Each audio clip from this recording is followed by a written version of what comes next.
it's Nancy welcoming you to Garden Scroll. My husband and I have been trying to get some household chores done while I've been able to not be in the garden so much because of the rains and the cooler weather, and everything's not just burning up right at the moment, and hopefully we won't even go back to those extremely hot days, at least not this summer.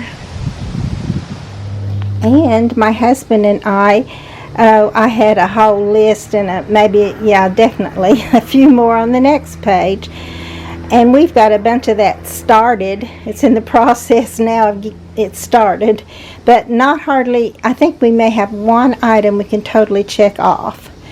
So, but one other thing I did that I'm not even sure if it was on my list, but it was on that list you keep in your head, you know, that one.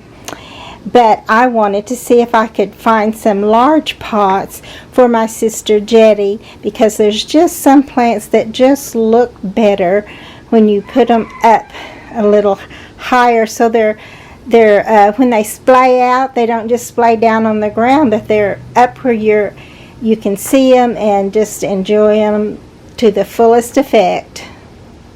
And I did get me another clay pot for my Dracaena that's rising its roots up out of the top of the pot. And of course this Nepeta or catmint is the plant that I want to put in those two. I don't know if I want two of the same, but I think I do, of this same plant, because it'll be something that she'll really enjoy.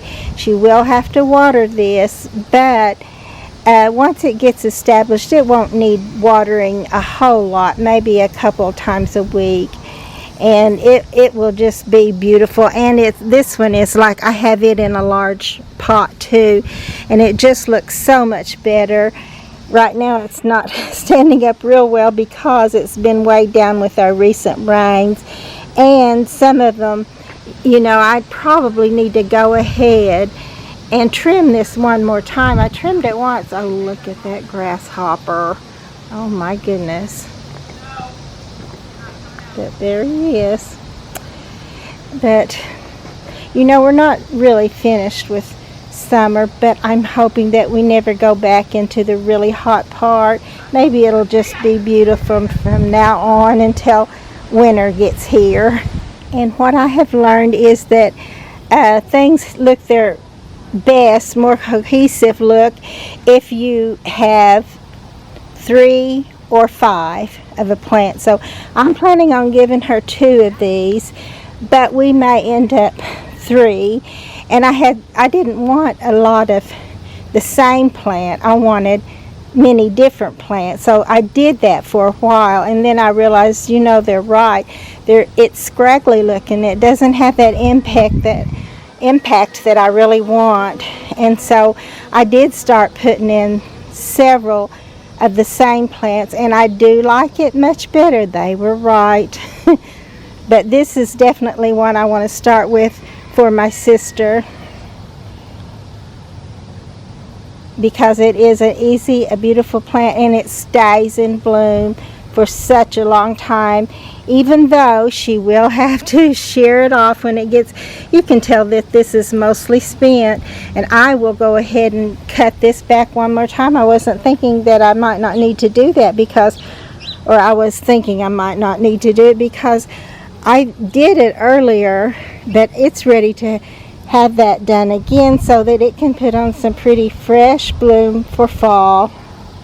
And I plan to just go right down in my pots, and they need to be taken out anyway so they can have room to grow. And I will take out some from this pot, or I may end up taking it in other places, but I will get her several little starts of this, and then when we go to visit her, we will take some potting mix with us and fill up those big pots, and just put several 3 to 5 little ones of these inside it so that it'll be a big full pot for her, and when it blooms it'll be gorgeous. And this is a peony.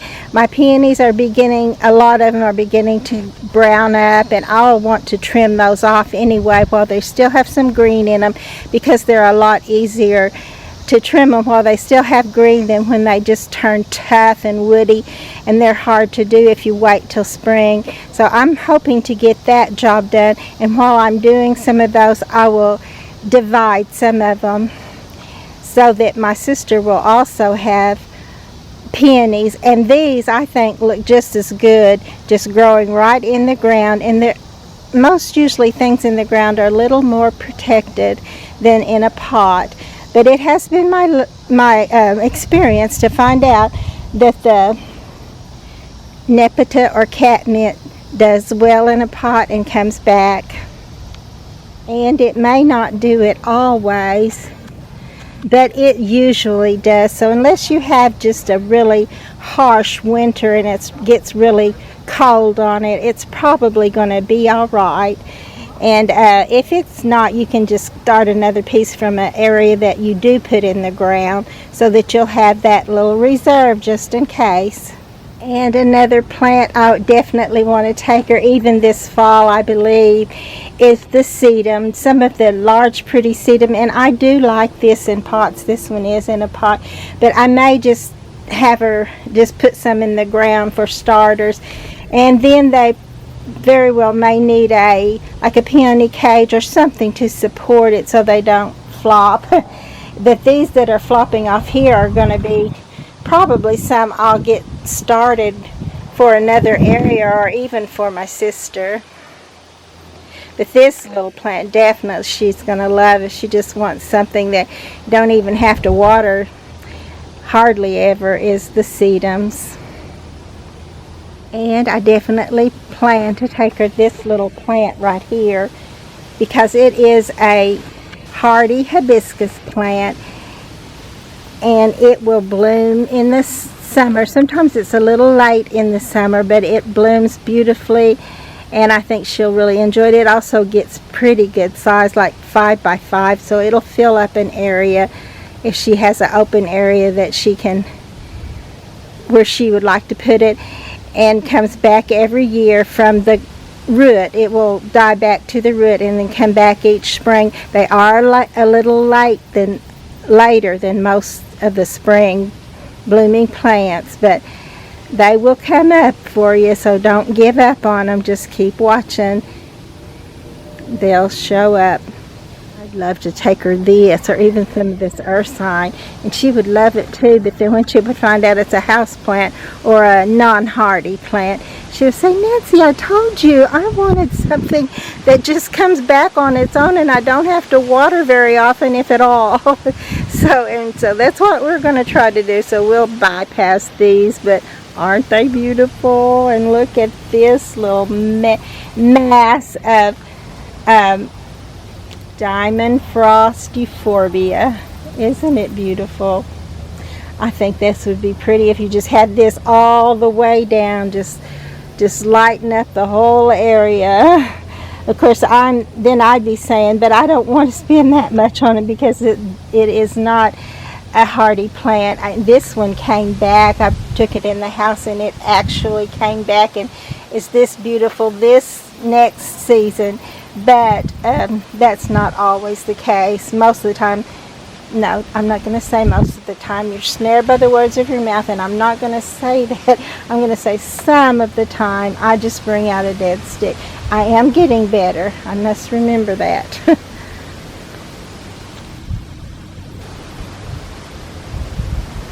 And of course the coleus. Oh, if she gets going with it very much, she'll be wanting coleus for sure, because they're just so colorful. They don't have to wait till they're in bloom for color.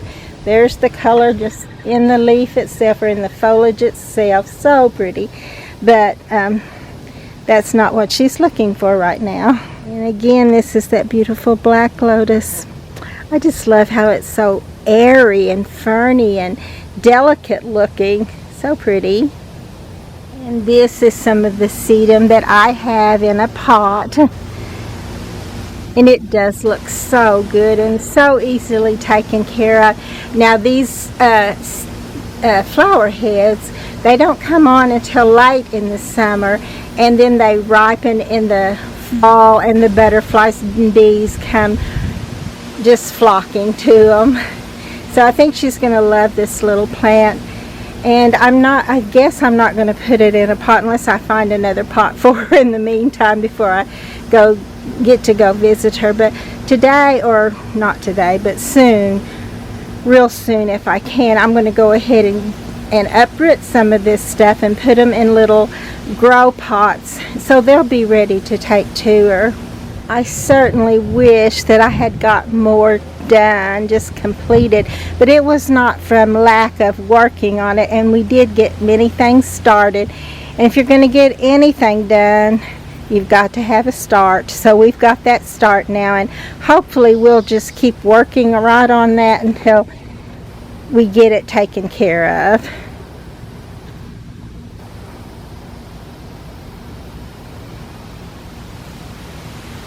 And then for some in-ground plants, I want to take her some of the tall phlox.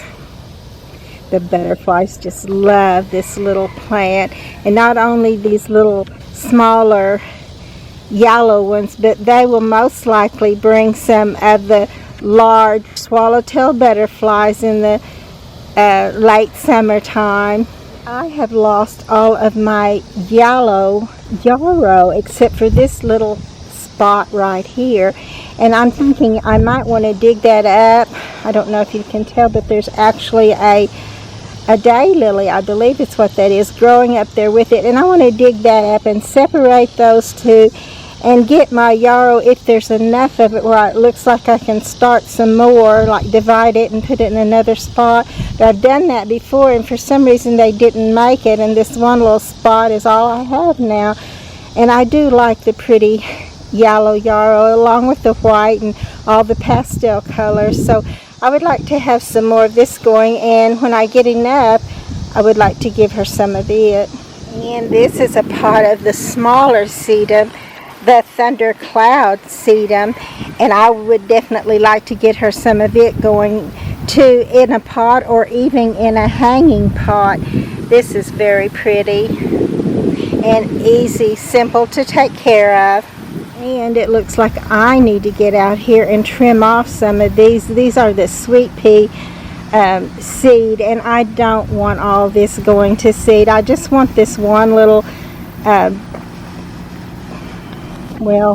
plant, but it's several up there together, and on this little tomato cage. I actually need a taller trellis for it because it's always dropping down and getting all over the ground, and I've got to do something to this sometime. But right now I just basically need to get these seed off so that I don't have to be pulling up unwanted sweet pea plants.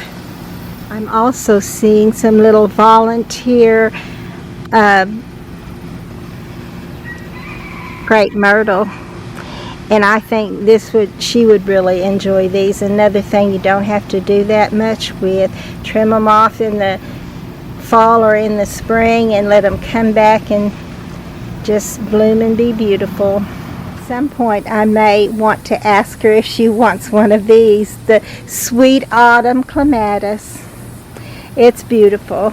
It'll cover up a big bare stump or a pretty trellis, and it's the perfect little thing to shine for autumn.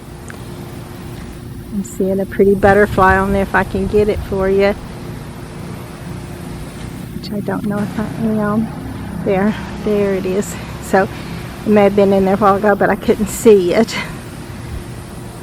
So anyway, this is beautiful, but Sweet Autumn Clematis can be invasive. It just really can. You have to make sure you don't have it where it can drop a little pieces of it and take off and go somewhere else. So but it's beautiful. It just depends on how much work you want to do with it. I'm seeing that we have a pear right here on our pear tree.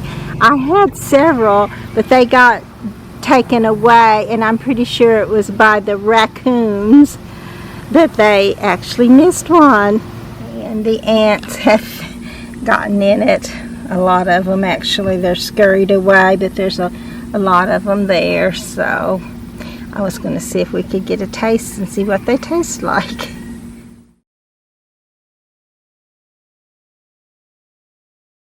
And I need to take a look and see if I have any little starts from my Russian sage to get that to her. If not, I will get those in the spring.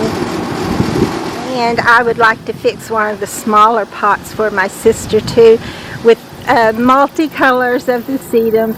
This in the back is the taller, and it's a kind of a bluish green. And then right here in the front is some of the smaller sedum that trails.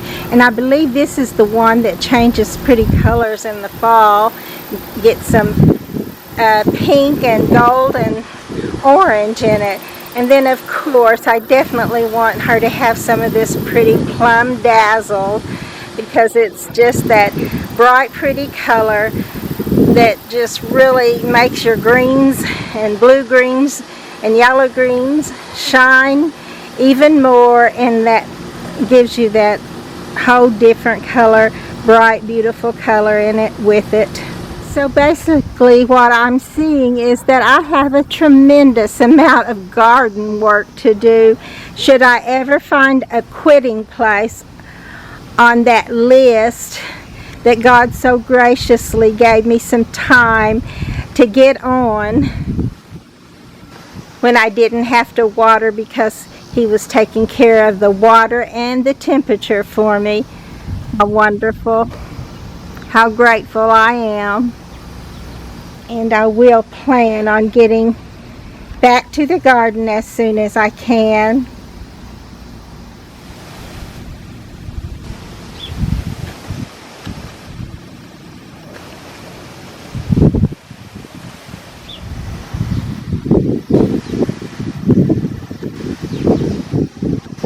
And I just now did go ahead and put another little coleus here, which has some red and a little bit of orange cast to it also. So hopefully it will go ahead and blend in with this. And if this, I don't know that it'll make it, if it'll get strong and healthy there, much less if it'll grow up to be tall enough to blend in and look good in this plant. But there's a chance it will, and now it has the chance because it's there. So hopefully I'll get to show you this again when it grows up and is beautiful before that killing frost comes. And also I wanted to say that this little Torrenia has bloomed ever since I put it in this pot. Sometimes a few more blooms than others, or a few less blooms, but right now it's still in bloom. And that may have a lot to do with how the weather has been, because I've never had my Torrenia to keep blooming all season. It's just gotten too hot for it, or too dry for it, something. It's just given out before the season is over. But right now it's still going strong, and I love that.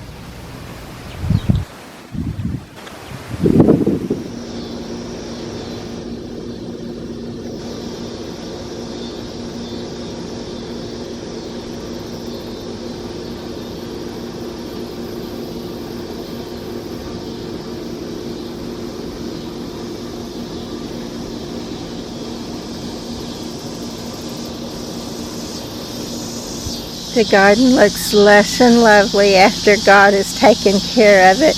We actually only got those 4 inches of rain, and I was hoping we'd get some more today. And we did have chances of it, but we also had, partially clear skies. So unless we get some more tonight, that's all we're going to get. But that's certainly nothing to be sad about, because just the fact that we got all that rain and everything was so wonderful, to not have to work so hard in the garden and just get to enjoy it a little bit. And most of all, what we did was get some other things done.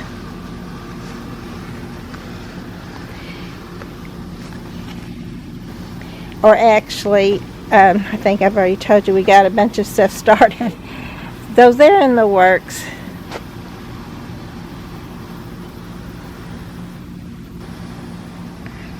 But I wanted to show you a little bit of what a difference the cooler weather and the rains have made. I don't think I pointed this out to you because really why would I? This little, I think this is one of the big marigolds, but you can tell that it was just, kind of get over there, it was just laying out. There's this root right there and it was laying on the ground, but it just decided it didn't want to just lay on the ground. All that water and all that cool weather and just looking great, it wanted to stand up and shine.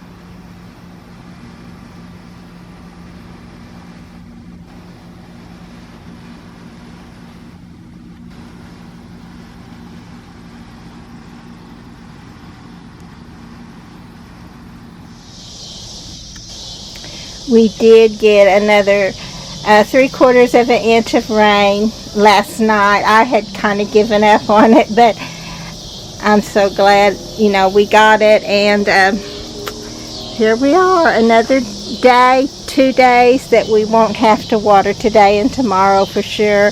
And we'll see after that. And what I'm doing right now is this is a little pot I will take this catnip out of and give to my sister. And then this is another little pot of catnip. I want to get several more, but probably not this afternoon. But right now I am digging up this yarrow. This is my yellow yarrow that I told you I would like to divide, and I think I'll go ahead and do that. It's not supposed to be really hot. It may be in the 80s though, so we'll see. But while the ground is soft, I'm going to go ahead and give it a try.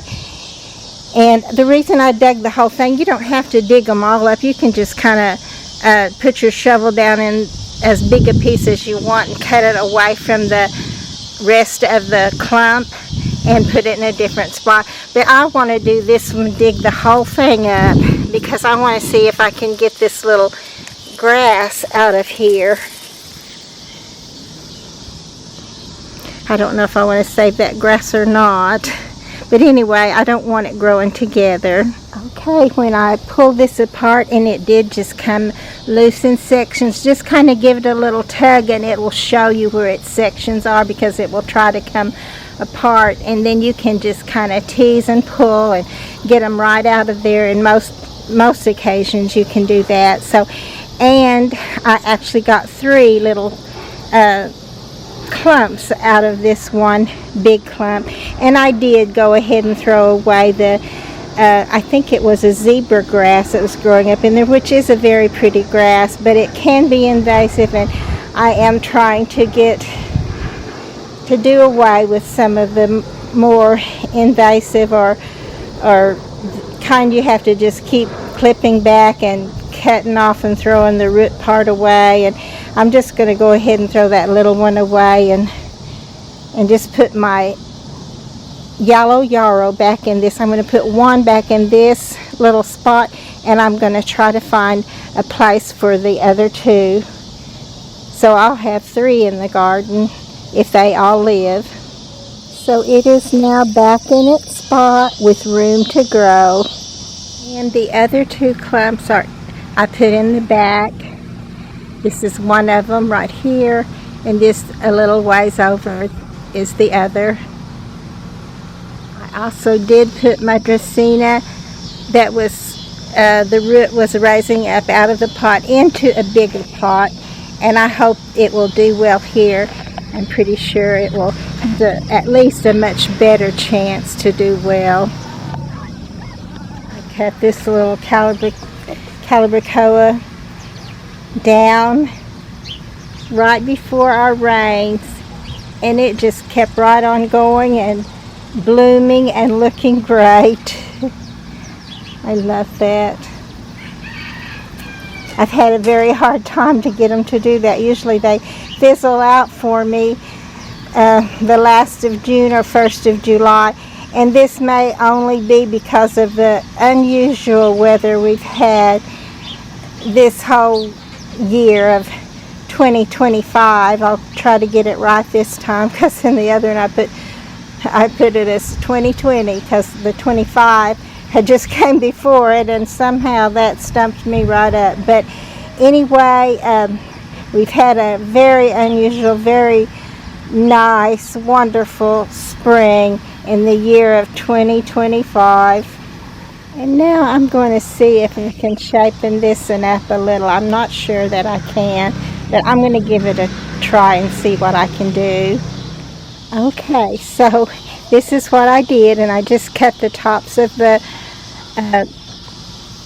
Victorian blue salvia off, and hopefully they will put some more on for me before fall is over. And then I put some clippings of the red coleus in with it, and even one of these little, I don't know the name of this one, but this colorful one here in the back. So I'm hoping they'll all grow together. I think it actually looks a little better now, and hopefully as it fills back out and settles its root in, and it'll hopefully still have a chance to be a real beauty in the garden. Please be sure to like and to subscribe to the channel.